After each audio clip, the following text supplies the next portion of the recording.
कानपुर के गदर 1857 की क्रांति का नेतृत्व किसने किया था? सही जवाब है ऑप्शन डी, नाना साहब। अब यहाँ पर नाना और कानपुर के कान पर गौर कीजिए। जब ज़्यादा उम्र के लोग हो जाते हैं, जैसे दादा या नाना, तो उनके कान थोड़े बड़े दिखने लगते हैं। तो इससे याद रखा जा सकता है कानपुर के गदर का नेतृत्व नाना साहब ने किया था। ये लिंक बनाना इसलिए ज़रूरी है कि आप अक्सर इस क्वेश्चन में कन्फ्यूज होगे। कितना भी याद कर लो, कभी आपको नाना साहब और तात्या टोपे में कन्फ्यूजन होगा ही होगा। अगला प्रश्न है, प्रथम बौद्ध परिषद कहाँ आयोजित की गई थी? तो ये आयोजित की गई थी ऑप्शन सी, राजगृह में। अब इसे याद रखने के लिए आप राजगृह के राज को याद रखें और एक सेंटेंस, एक बड़ा शब्द बना लीजिए, प्रथराज शत्रु। तो प्रथराज शत्रु का प्रथ आता है प्रथम से, और राज आता है राजगृह से, और शत्रु आता है अजात शत्रु के नाम से। तो आपको एक साथ 3 फैक्ट याद हो जाएंगे कि प्रथम बौद्ध परिषद राजगृह में हुई थी और अजात शत्रु के शासनकाल में हुई थी। ये तीनों फैक्ट इसी एक वर्ड से याद हो जाएंगे। इसी तरह आप द्विवैकाल याद रख सकते हैं। द्वितीय बौद्ध परिषद हुई थी वैशाली में, तो द्विवैकाल में द्वि हो गया द्वितीय, वै से वैशाली, और काल से कालाशोक के समय में। तो उस समय सम्राट कालाशोक थे। तो इस प्रश्न है, प्रायद्वीपीय भारत में उच्चतम पर्वत चोटी कौन सी है? सही जवाब है ऑप्शन ए, अनाईमुड़ी। कैसे याद रखें? ऑप्शन ए, अनाईमुड़ी में देख सकते हैं कि शुरुआत में अन्ना है, या फिर इसे हम अन्ना भी बोल सकते हैं, और अन्ना साउथ इंडिया में अन्ना बड़े को बोलते हैं। तो इस तरीके से आप याद रख सकते हैं। अनाईमुड़ी जो है प्रायद्वीपीय भारत की, यानी दक्षिण भारत की उच्चतम पर्वत चोटी है। और अगर पूछा जाए द्वितीय उच्चतम पर्वत चोटी कौन सी है, तो वो है दोदा बेटा। तो इसके नाम में ही 2 है, तो 2 से आपको दूसरे नंबर की दोदा बेटा हो गई, याद हो जाएगा। और ये अनाईमुड़ी जो पर्वत चोटी है, ये अन्नामलाई पर्वत श्रृंखला में है। तो अन्नामलाई और अनाईमुड़ी मिलते जुलते ही नाम है। तो इस तरह से आप एक एक्स्ट्रा फैक्ट ये भी याद रख सकते हैं। अगला प्रश्न है, यहाँ भूरी लिखा है, इसे करेक्ट कर लें, मूंगे की चट्टानों के संरक्षण के लिए भारत सरकार ने किसे समुद्री पार्क घोषित किया है? सही जवाब है ऑप्शन ए, कच्छ की खाड़ी। कहाँ है? गुजरात में।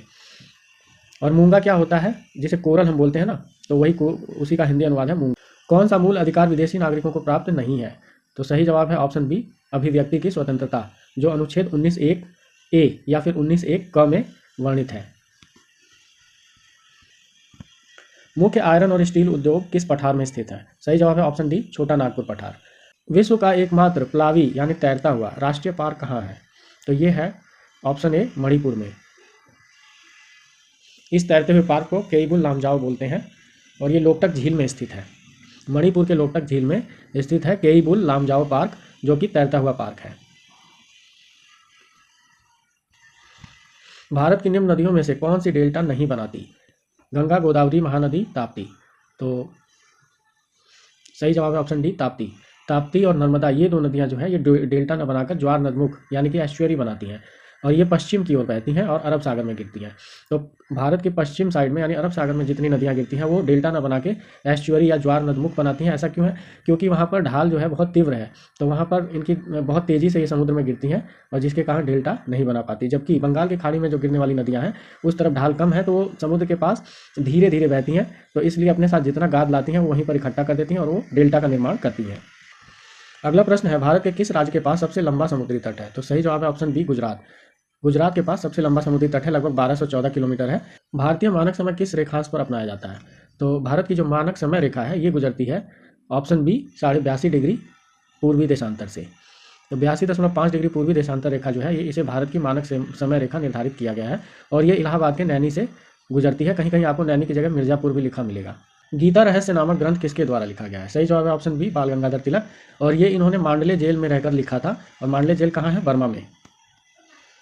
घटनाओं का सही कालक्रम क्या है? चंपारण आंदोलन 1917 में हुआ था, बंगाल विभाजन ये 1905 में हुआ था, और जलियांवाला बाग हत्याकांड 1919 में।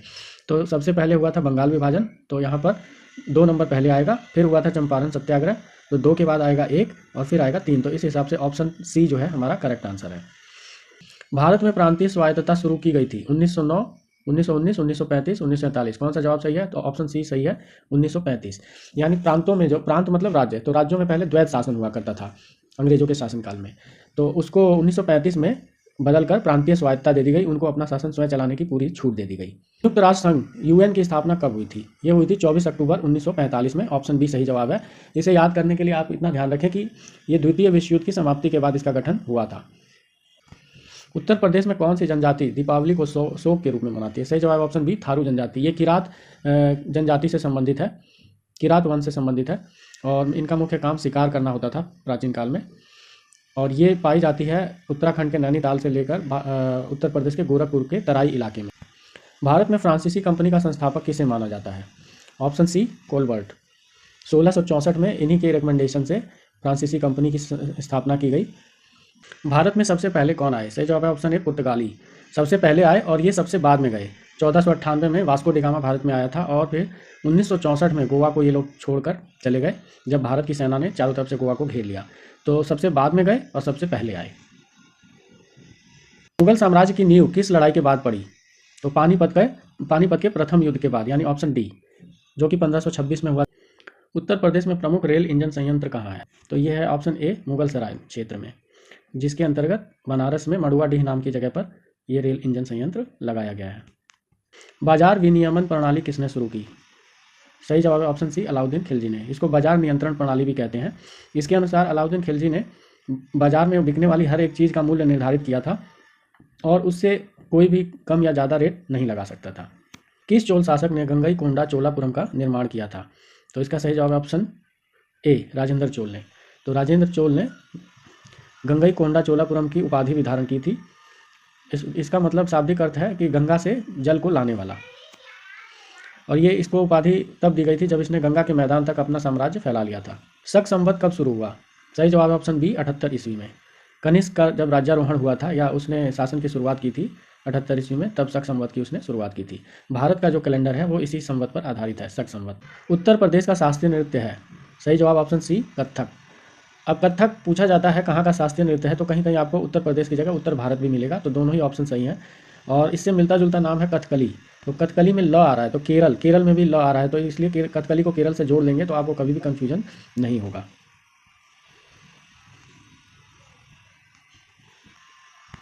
मगध के उत्थान के लिए कौन प्रथम शासक उत्तरदायी था? तो इसका सही जवाब है ऑप्शन सी, बिंबिसार। बिंबिसार जो था ये हर्यंक वंश का संस्थापक था और इसका शासनकाल 544 ईस्वी ईसा पूर्व में था।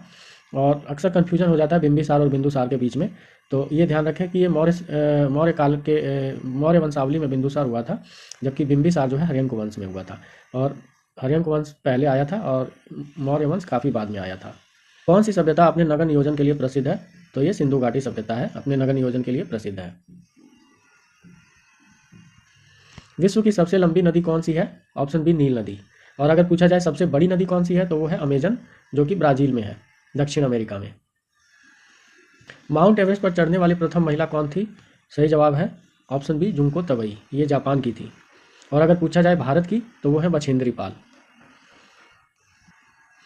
संविधान सभा के सम्मुख संविधान की प्रस्तावना का प्रस्ताव किसने रखा था? ऑप्शन ए, जवाहरलाल नेहरू ने।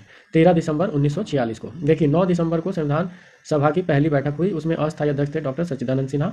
उसके बाद 2 दिन बाद 11 दिसंबर को हुई दूसरी बैठक में स्थायी अध्यक्ष चुन लिए गए राजेंद्र प्रसाद। फिर तीसरी बैठक 13 दिसंबर को जो हुई, जवाहरलाल नेहरू ने इसमें उद्देश्य प्रस्ताव लेकर ये आए और वही बाद में संविधान की प्रस्तावना बना। राष्ट्रीय आय क्या है? तो राष्ट्रीय आय जो है, एक वर्ष में किसी भी देश में जितनी भी वस्तुएं और सेवाएं उत्पादित होती हैं तो उनका जो मूल्य होता है उसी को हम राष्ट्रीय आय बोलते हैं। शॉर्ट में हम कह सकते हैं वार्षिक वस्तु सेवा मूल्य। अनिवार्य बचत का संबंध किससे है? तो ये है ऑप्शन सी, खपत में कमी। जब कीमतें बढ़ जाती हैं वस्तुओं की, तो अपने खर्चों पे कंट्रोल करने के लिए उन वस्तुओं की खपत में हम कमी कर देते हैं। जैसे टमाटर है, अगर 20 रुपये किलो है तो हम रोज़ 1 किलो खरीद रहे हैं, और 100 रुपये किलो हो गया तो उसमें हम खपत में कमी कर देंगे, 1 पाव ही लेंगे। या मानव शरीर में बॉल तथा सॉकेट जॉइंट का उदाहरण क्या है? तो इसका उदाहरण है ऑप्शन बी, कमर यानी कि हिप। बॉल तथा सॉकेट जॉइंट को एक अन्य नाम से जाना जाता है जिसे कहते हैं कंदुक खल्लिका संधि। कंदुक खल्लिका संधि। इसमें क्या होता है, एक हड्डी का सिरा जो होता है बॉल की शेप में होता है और दूसरी हड्डी का सिरा एक कटोरी नुमा शेप में होता है। तो उस कटोरी में बॉल फिट रहती है ताकि वो इजीली चारों तरफ घूम सके। इसके 2 उदाहरण है हमारे शरीर में, एक तो हमारे शोल्डर यानी कंधा और दूसरा हमारा हिप यानी कि हिप जॉइंट यानी कि कमर। सबसे पहले कौन सी घटना घटी? दांडी मार्च, भारत छोड़ो, साइमन कमीशन, गांधी इरविन समझौता। देखिए दांडी मार्च हुआ था 1930 में, 12 मार्च 1930 को दांडी मार्च किया गया था। इसकी भी डेट याद रखने के लिए आप याद रखें 12 मार्च। तो मार्च क्या है, तीसरा महीना है, तो 1 2 3 याद रखें। इसमें हम जब रेस शुरू करते हैं तो 1 2 3 गो करके बोलते हैं ना, तो 1 2 से हो गया 12 और 3 से हो गया मार्च। तो 12 मार्च को दांडी मार्च शुरू हुआ था। महात्मा गांधी ने इसकी शुरुआत की थी, अपने 78 अनुयायियों के साथ दांडी की तरफ कूच किया था नमक कानून को तोड़ने के लिए। भारत छोड़ो आंदोलन 1942 में हुआ था और साइमन कमीशन 1928 में आया था और गांधी इरविन समझौता 1931 में हुआ था।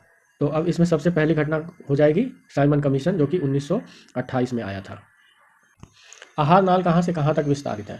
तो ये विस्तारित है हमारे मुख से लेकर गुदा तक।